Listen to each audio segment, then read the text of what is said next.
Well, hey guys, I love to do the podcast live each week on Thursdays, but unfortunately, when I have a live guest, sometimes they can't be with us live, and during those times, I have to do a video recording of our podcast, and that's what I did this week. This week, a great guy joins me. He's one of my best friends. He's been my friend since we were about 15 years old. His name is Mike Ortiz, and Mike is just a great guy. And like so many others who have turned their tears into wells, he's got a story of some tremendous heartbreak and hurt in his life. But Mike has managed to find significance in his heartbreak, and he's turned his tears into wells.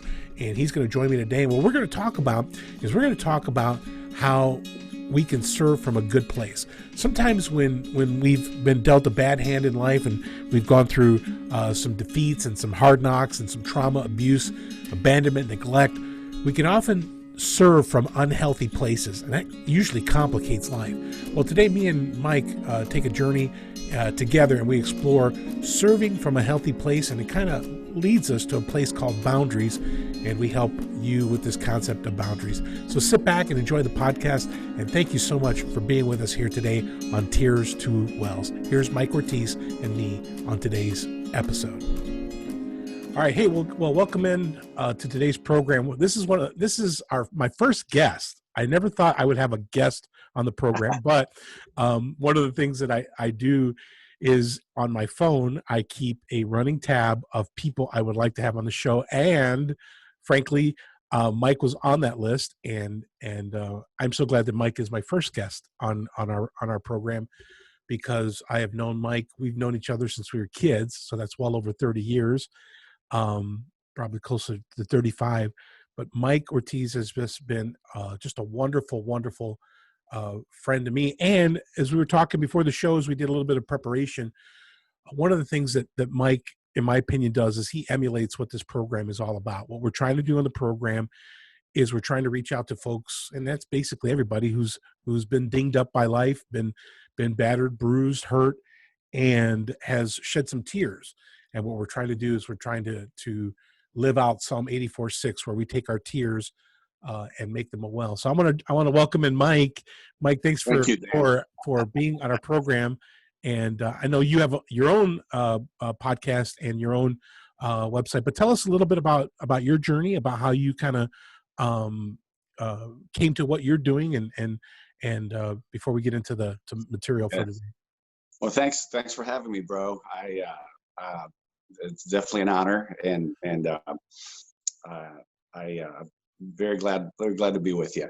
I started just a little while ago. I started an Instagram account. I'm not very social media savvy. I'm learning, taking baby steps, and it's called The Way of Growth. I also have a Facebook page. I'm working on getting a YouTube channel going. I think I posted a couple videos on YouTube for The Way of Growth. And basically, in one of my initial videos, I explained that I have gone through some losses the last several years, including a divorce, and just, feel like life really dealt me a big blow, and I did not want to waste that. I wanted to use it as an opportunity to, what happened to me and why, and what can I learn from it? And as I began to learn, in preparation for this, I have a big stack of books that I was going through, of stuff that I've read, and I thought, wow, I'm glad that I'm getting this opportunity, because so many of the things that I learned, I feel like if I don't use it to help other people, you start forgetting. So that's where I am. And of course, we've been friends for a long time. I treasure your friendship, and you're an example of the same thing. You with your wife passing this last year and everything. Yeah, and I think what we both have found, and are you familiar with the book? I want to say it might be a David Cloud book, but about the 5 stages of grief. No, I read his book, Changes That Heal. But I mean, he wrote a book called The 5. Well, there's an updated version of it, and he added a 6th stage, and he's calling this sixth stage of grief what's called significance. And Wow. I think that's That's great. what we are trying to do. We're trying to find significance in our losses and grow from them, and then share them with others. And so I think that's what we're trying to do. But one of the reasons that I invited you on the podcast, and really, as we talked about in preparation, through all of this research you've done, this growing, the reading of the books, you've kind of become an expert or specialist. I mean, sometimes I talk to you, it just flows now, like second nature. Some of the material you've done, a lot of emotional healing, a lot of emotional growth, and able to help other people, and that's been part of your journey as well, hasn't it? Yes, it has. Yeah, and like I said, I think when you get to the stage where you begin to you get enough healing to where you can start to use it to help other people, there's a certain magic about that. It just not only does it help others, but it's part of the healing process for yourself as Yeah. well. It's funny, that's kind of what we're talking about today. And the first thing that I wrote on here, I think, well, I'll let you get to the first point, and Yeah, it no, deals with no. The this. reason, well, we're going to get to the material here in a second, but one of the things that I think happens, we're going to talk about how that when you're hurt, or when you are have been dealt some blows, that one of the tendencies is to find healing in serving. Serving can be very therapeutic. It can be very, very helping to the soul. But I think a lot of people sometimes bypass the actual hurt, the grief, the work they need to do, and and try to find a shortcut through healing. And I've seen that time and time again, that a lot of times people don't grieve their losses. People don't do the work that they need to do, and they try to jump right into healing, or into serving. And yeah, Mhm. you got a comment on that, or you a thought on that? Yeah, so one of the questions that you in the outline that you had sent me earlier was, what are some unhealthy places that we tend to serve from, Right. and why do we do it? And the number one thing, as I comb through some of the literature I've read and everything, and I want to emphasize before I jump into this, I'm speaking from my own personal experience. Not everybody's experience is the same. So I'm by no means an authority. I wouldn't consider myself an authority. So, some of the things I say may not be the same for someone else. And that's perfectly fine. I'm not here to say that my experience is the only way or anything No, like but going through these things, we find a lot of similarities, and that's what we kind of find, similarities and things that kind of are common to all of us. And I think that's what we're trying to do here. And I know what you're saying by that. that. But yeah, so what are So, some unhealthy places that we kind of lean to try to so serve from? bottom line is the first thing I wrote down was we can tend to, if we're not careful, we can tend to serve from a place of need or a place of brokenness, and in doing so, we give or we serve because of what we have to get out of it or Right, right, get in exactly. return. So Right. it's not really giving to give, but it's giving to extract something Right. from, And I from. think sometimes a person who serves from that paradigm, that mindset, what ends up happening, because they're serving really from a giving to get. They're not serving from the right place, and we'll talk about the right place, but they're kind of serving from that angle of, I'm giving to get something out of this. And what ends up happening a lot of times is they start to become very controlling people. They start to control those that they serve, because it becomes a one-way street, that Yeah. service, Yes. And, another thing I wrote down in thinking about this, if we back up a little bit, one of the things that I thought about was we come into this world as a naked little bundle of flesh, and we need, at the root of it all, we need love, we need acceptance. A famous author, Brené Brown, calls, people that are wholehearted, people who have a healthy sense of worthiness and belonging. And and so we come into this world, and sometimes there's some holes there. We don't get because none of us have perfect love, and some of us come into situations where Well, a lot of we times just never meant to be. we're wounded as children, and Yeah, that causes just a big hole, an emptiness, exactly. and that's kind of why I picked this topic, because some of us are wounded by these events. We're wounded by a grief, a loss. We're wounded by trauma, abuse, and many of us find that serving is almost like a drug. You could take it and it kind of brings Yes. temporary Yeah. healing to that. So that's why I said, what are some It's unhealthy places? You said place of neediness is unhealthy. Any other brokenness. brokenness? In order to, and the thing is, those two things are very vital. Getting a sense of worthiness or self-worth or value, feeling like we matter, like we're valued, or feeling like we belong and that we're attached, and that we're, lovable, and worthy of being attached and being loved. And when we don't receive that, for whatever reason growing up, sometimes we tend to serve from that place. And so what happens is we can tend to serve in order to feed an ego, because our sense of self-worth is broken.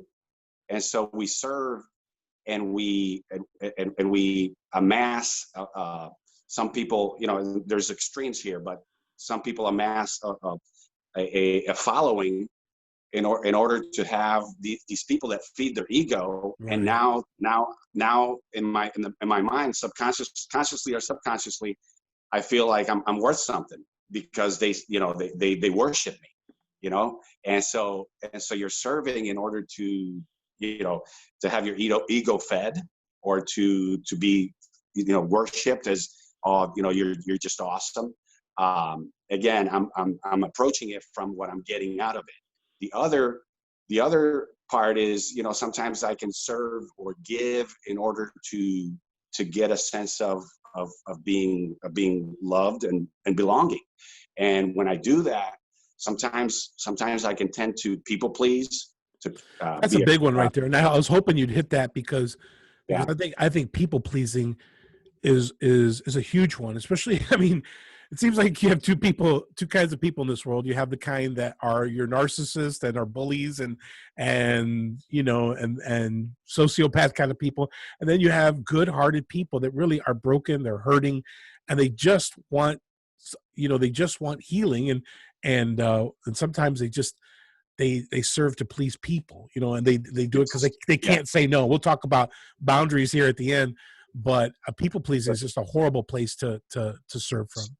Let me, I have a book here with me that I was referring to earlier. It's called Hiding from Love, by John Townsend. Let me just read a couple sentences here. So when we don't attach, he says here in the book, we're created to bond in either a growth-producing or a death-producing manner. If we cannot, he says, if we cannot bond to loving relationships, we will bond to something else that is not loving. This is the root of all the addictive process. It's also something that sabotages our maturing process. So what can be really confusing is that most of us is that the list of attachment substitutes can include good things like work, sports, hobbies, food, shopping, religious activities, knowledge and information, or rescuing, or one-way relationships. All of those things, I mean, it's good to help people. It's good to love sports. It's good to work.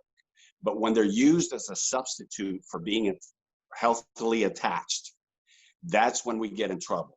So caretaking, people pleasing, when it's used as a substitute for a healthy relationship and being healthily attached and being vulnerable in relationship, it becomes, like you said, an addiction. And that's something that is like, when I started researching this at first several years ago, it blew my mind, because you and I came from a religious environment, a church environment, in which it was service. If you felt like you had something if you had an issue that man, I really need to take care of this, the answer was go help somebody else. Yeah, Which is good. right. Which is a good thing to do. It can also be, that could almost also be a form of avoidance, of avoiding, avoiding issues that you have in your life, avoiding problems, relationship problems, and you can almost use the service can be a way to avoid dealing with these things. And the problem is that it's not sustainable. Right. So eventually, the house of cards will. Right. Will well, that's come. what that'll lead us to our next the next thing I want to talk about is, so what are the effects of some unhealthy service? Because you just mentioned that the house of cards is going to come tumbling down, Right. and so Right. when we're serving from an unhealthy place, eventually what's going to happen to us? Well, if we sell from an unhealthy place, over time, we can become resentful. We can, because the giver, and people who are excessive caretakers, I do want to emphasize this. They're just as broken as the controller. They're just broken in a different way, and so a lot of times the caretaker and the giver gets all the sympathy, but in a way it's just a different kind of brokenness. Right. So, Mike, I think that's exactly the reason why I wanted to do this topic, is because I think so many people, want to gain significance from their losses. They want to gain recovery, and they want to help others. And a lot of times they think that the serving and the helping of others is what's going to bring the healing. yes. And I don't think that's necessarily true. I think you do find some, but I think what most of that happens is what ends up happening is what we've talked about. You start serving from the wrong places, obligation, people pleasing, all these things. There's something, Danny, that I had to learn, among many other things. I had to learn to be vulnerable enough to ask people for help. There's a certain, I had a very difficult time learning that.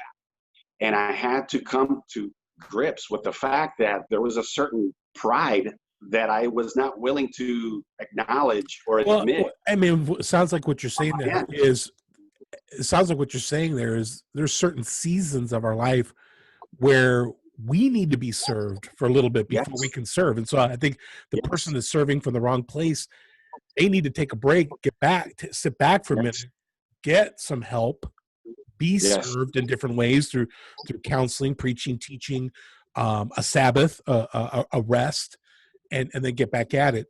But we were going through some of those things that you were talking about. You said resentfulness was a you become resentful because over time you're giving and giving and giving, hoping to get something, to get taken care of eventually, hoping to get your needs met eventually. That's a good point. And not really voicing it. And we work with what I call unspoken contracts. And the other person doesn't even realize it sometimes, or they're not aware of it. And so it can kind of be a little bit manipulative. Right. From this end. Another thing I have to acknowledge in myself, so you become resentful, and eventually you blow up, or I think one of the main things that happens when we serve from an unhealthy place, when we're using service as a coping mechanism, we're using service. I think one of the what happens is we become exhausted. We just get so exhausted, and that either leads to depression or burnout. One of those. We blame, and we blame others for that exhaustion. When in reality, another thing I had to learn is that I was doing it. I was the one choosing it. Nobody was making me do it. No one can make you do anything unless you allow them to. And that's why I want to bring up this point too. If anybody's listening, if you're feeling burned out, they say burnout comes from a long, sustained refusal to get help. In other words, you're doing everything by yourself. Yes. You need help. And so a lot of times when you're feeling that way, that should be red flags that you shouldn't be serving. It's not saying stop, quit everything. It's saying let's reevaluate. There's some areas you're using service as a tool to help others. It's a tool, yes, in the Christian realm, it's a tool to minister others and be the hands of Christ. But if we're using this area of service and we're not healthy ourselves, we're gonna get the exhaustion. And then the other thing is depression. People become depressed when they're serving from a bad place. And just real quick on that last point, the reason I think we sometimes resort to those coping mechanisms is because it's how we grew up. We maybe when we grew up, or whoever's listening to this, maybe you were not allowed to voice your need. Maybe you were not allowed to be, to be needy when you were little, and you had to put on your tough guy or tough girl cape on, Superman or Superwoman cape on, and almost, be superhuman at a very, very young age. And that's the only way you've known. So I want to tell you, if you're listening to this, it's okay. It's okay to say, I'm not Superman. It's okay to say, I'm not Superwoman. It's okay to be vulnerable and say, you know what? I do need help. I don't have it all together. None of us do. It's okay, And when you do, you'll find that the healthy people around you, and you'll find who's healthy and who's not. This is one of the ways will hug you and will love you and will help you back. You. Yeah. And I think too, and I think what doesn't help is that people who've been hurt deeply, which is 90% of us, but people who've been hurt deeply have serious wounds. We tend to compare ourselves a lot with other people. And so as outsiders, we're always kind of looking around. It just seems like everybody's got it together. And so we've got to keep it together, and we're dying inside. We're feeling horrible. And instead of doing the logical thing, which would be reach out, seek help, we think we've got to keep playing the game and go forward. So I do want to encourage others, especially during this time of COVID. We're having more people struggling with mental health issues and depression and even suicidal tendencies. This isn't the time to be, like Mike said, Superman. This is the time to really reach out. Well, we talked enough about what unhealthy places to serve from and what that looks like. Yeah, go ahead. There's one more, Danny, that I just want to touch on real quick, and that is when we become dependent on those that we serve to give us that sense of worthiness or that sense of belonging. That what can happen is two things. Two things can happen. We either again, as I mentioned earlier, we kind of view the people that we serve as there to feed our ego. You can see this in many different ways. For example, say a parent that has a very wounded or low self-esteem and now has a child, and now through that child, they enroll that child in sports as they grow older or in a music program. And now they view that child as the one that's gonna prove that they are worth something, and they drive that child extremely hard to perform, and their performance becomes more important than the child himself, because and they will not accept anything other than perfection. And they drive that child out of the fact that they need their ego fed. Right. Another thing on the other end of the spectrum, when you are using your, and I'll go again to the child analogy. When you're using those who you serve to provide, that sense of love and belonging, you can become enmeshed. And what happens is, many times subconsciously, you will not allow that child to go through the normal growth process and eventual separation that is needed. I think you're touching on some great stuff there in regards to children, because that is many of us the primary place where we're going to do service, Yes. and I want to go ahead and transition, and I know you were on a roll there, Yeah, yeah, yeah. but I want to Go ahead. I don't want to get Go ahead. too deep Yeah, yeah, yeah. into some of this stuff, because honestly, some of Yeah. this stuff is I mean, it literally Yes. is, it's deep, and it's helpful, because the more Yes. you learn, the better you're going to understand what's happening in front of you.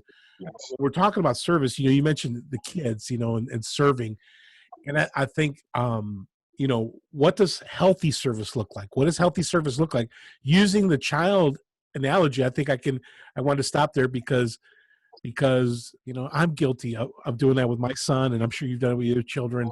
Yes. um, I have to remind myself that my son is not there for me necessarily. The bottom line is I'm supposed to help my son. And I think that's a good place to serve from, is just the constant reminder, Yes. I'm here to help, to come Yes. alongside somebody, not to be a savior, not to be a Superman, but I'm here to just be a support, come alongside, teach what I don't know. I think that's a healthy place. But what are some other healthy places that we can serve from? Um, So, yeah, so obviously you want to serve from a place of love, um, and not brokenness yeah, and need, yeah, so love is all about, you know, you find a way to get those needs met, and and you don't use your child to do so, or those who you're helping. You know what I'm saying? If you're either helping or you're not, you're either helping or you're using whoever you're helping. So you want to serve from a place of love.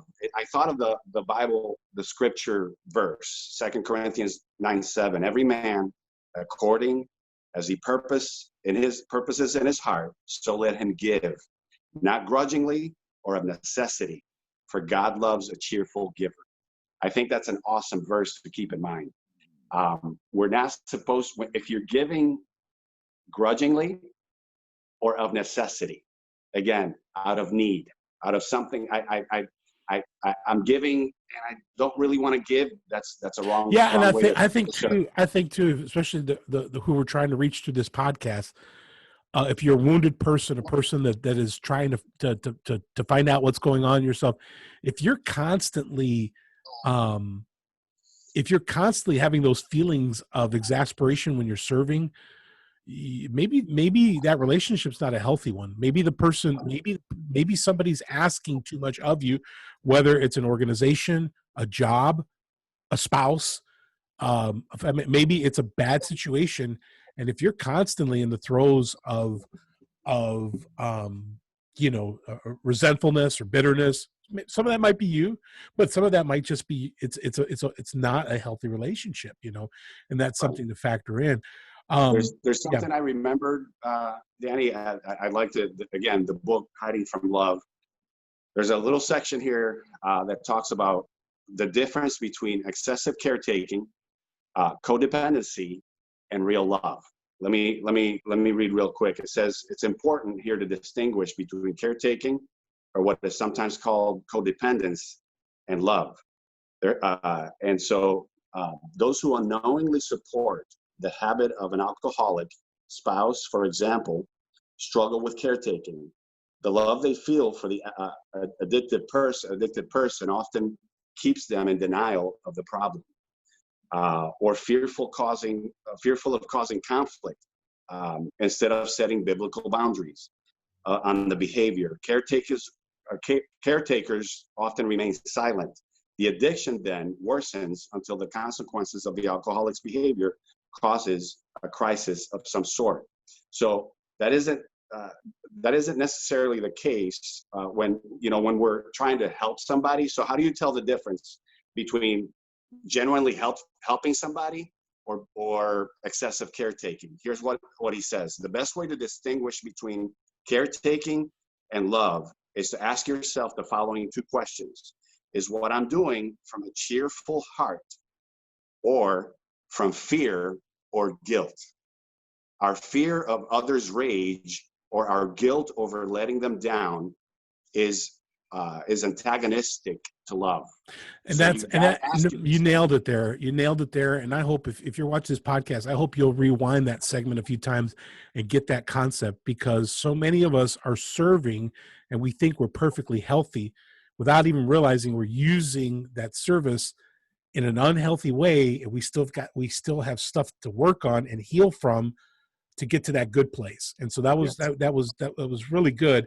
And so we, because we want to serve from a healthy place. We, one other thing the Bible tells us is that it's required for man to give from what he hath, not what he hath not. You know what I mean? And so we're supposed to be giving from what we have, okay, from at least at least something that's full and not a deficit. The Bible never asks us to give from a deficit.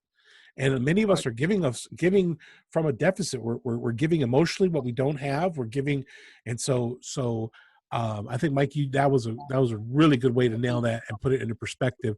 If you're giving to satisfy someone, if you're giving to out of fear, these are not healthy places to give. We've got about maybe a few minutes left, and so in those last few minutes, I do want to touch on something, because years ago, I came across this concept and shared it with Mike, and Mike actually got much better at it than me as far as learning it and being able to teach it. But it's an issue of boundaries, and I think boundaries help protect us from getting into bad relationships where we will serve from a bad place. They protect us against bully people who are trying to take things from us. I think boundaries help us to set the guidelines for our service and how we serve. So, for those that maybe have heard that term for the first time, boundaries, can you give a short definition? I know we Yeah. can do a whole show on it, but I mean, just kind of, Yes. yeah. Yeah.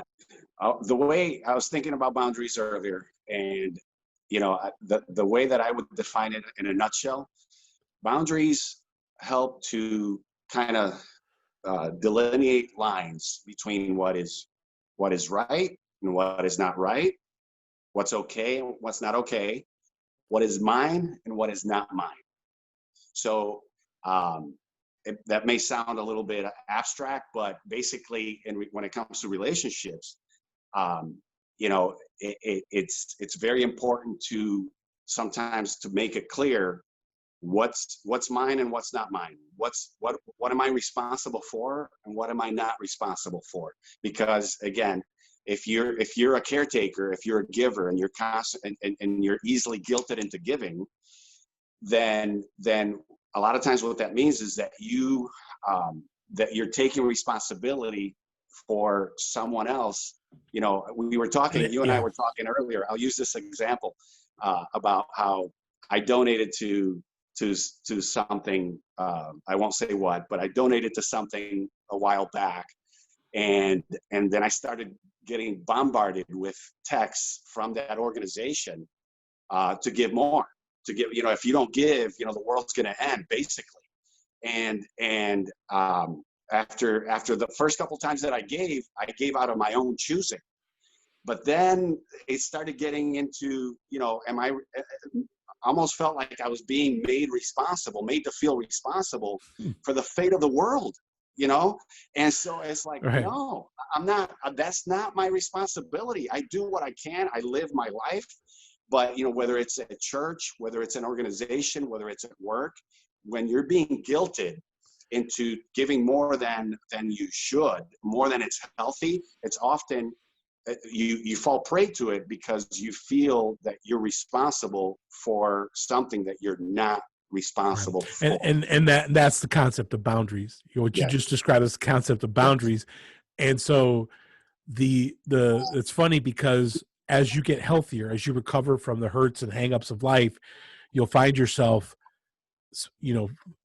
being easier with this concept of boundaries. You'll find yourself putting up boundaries so that you're always serving, you're always giving from a healthy place. I remember when I worked at the college, I worked at a Bible college, and when I worked there, I remember there was a young person that came in and was telling me their problem, but in essence, they were giving me their problem. They were throwing it on me to solve them. And I looked at them, I said, and I threw it back to them. I said, "Oh, no, this is your problem." where as a younger person, I would have taken that problem and made it mine as well.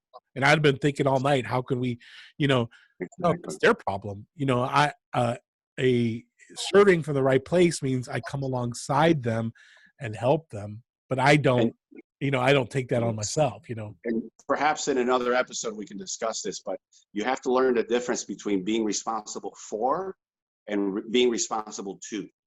So you're not responsible for another adult. You're responsible to them to help them in up to a certain point. But when you become responsible for them, that's when you've crossed the line. Mm-hmm. So I want to go ahead. Say one more thing real quick and closing on my end.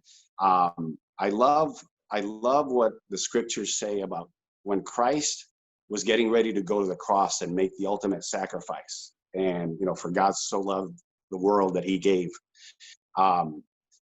He made a statement to his disciples. He said, no man takes my life from me. I lay it down. So I love that. He gave because he chose to. That's right. Not because he had to or because he was guilted to. He said, I'm laying it down. Nobody's taking this from me or forcing me to do it. I'm choosing to, and I'm laying my life down on purpose.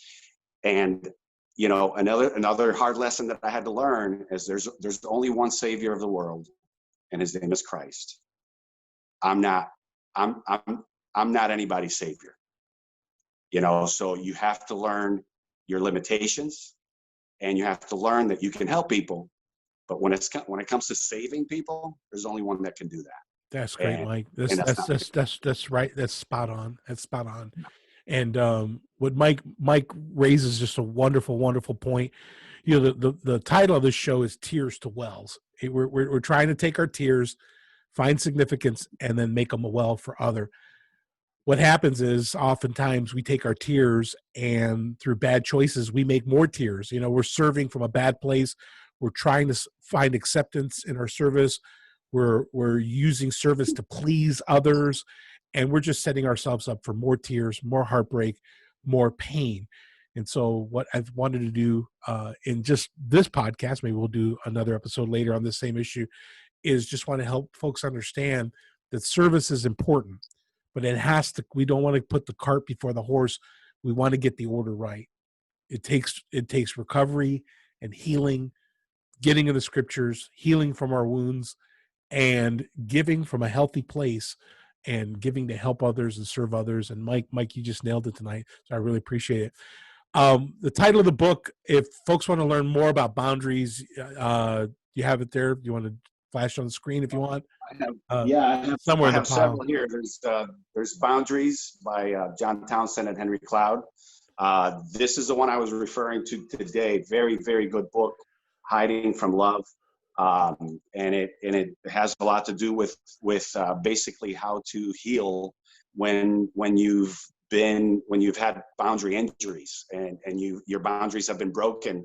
And a lot of us get to our 30s and 40s and realize, whoa, I've been doing this all wrong for a long time. Right. Very good book, Hiding from Love by John Townsend, and Boundaries by the same author. That's great. And if somebody wants to find you to hear more of your podcasts, or I know you also put little sayings and quotes and inspirational stuff and do inspirational videos. On Instagram at The Way of Growth, and on Facebook, I have a Facebook page called The Way of Growth. I usually post interviews and try to put in inspirational content. Haven't done a whole lot lately because, to be honest with you, my job and my kids have required much of my attention, and so I figure, you know what, I'm not the savior of the world. Hey, you're practicing what you preach.